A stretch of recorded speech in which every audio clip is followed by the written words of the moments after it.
Nindi Ayunda diminta syukuran, Nikita Mirzani dipenjara, dendam Dito Mahendra kenyai terbongkar. Karena ulahnya menjelekkan Dito Mahendra kekasih Nindi Ayunda, kini Nikita Mirzani sudah resmi dipenjara. Nikita Mirzani dipenjara pada Selasa 25 Oktober 2022 sampai 20 hari ke depan di Rutan Serang.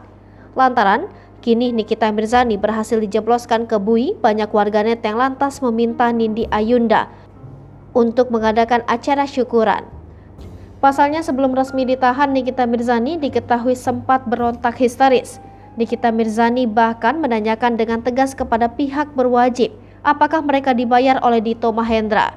Aksi Nikita Mirzani yang ngamuk di Polres Serang itu pun menjadi viral di sosial media. Dengan suara yang jelas, Nikita Mirzani seakan menolak untuk ditahan dalam kasus yang dilaporkan oleh Dito Mahendra. Akan tetapi, kini Nikita Mirzani sudah resmi ditahan di Rutan Serang.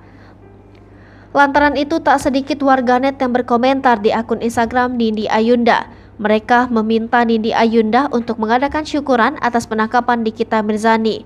Walau postingan tersebut tidak ada kaitannya dengan kasus ini, kolom komentar ramai oleh netizen yang meminta Nindi Ayunda untuk mengadakan selamatan atas ditangkapnya Nikita Mirzani.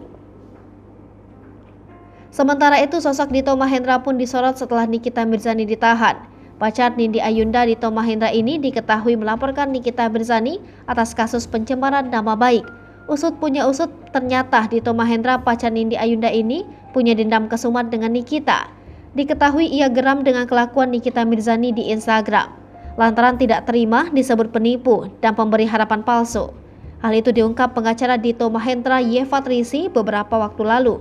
Dito Mahendra melayangkan gugatan ke Nikita Mirzani lantaran tidak mengenal sosok artis tersebut. Namun Nikita Mirzani menyeret namanya di unggahan Instagram dengan tuduhan yang dianggap tidak beralasan. Akhirnya, Dito Mahendra melaporkan Nikita Mirzani pada 16 Mei 2022 atas dugaan kasus ITE dan pencemaran nama baik.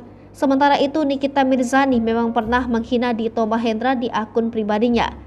Saat itu Nikita Mirzani dengan tegas menyebut bila nama Dito Mahendra sudah jelek. Nikita Mirzani mengumpat Dito Mahendra adalah sosok yang gemar menipu. Uang hasil menipu digunakan Dito untuk membelikan Nindi Ayunda barang mewah. Hai pemirsa Sripopo TV, jangan lupa komen, like, dan subscribe, serta tonton terus berita-berita terupdate lainnya ya.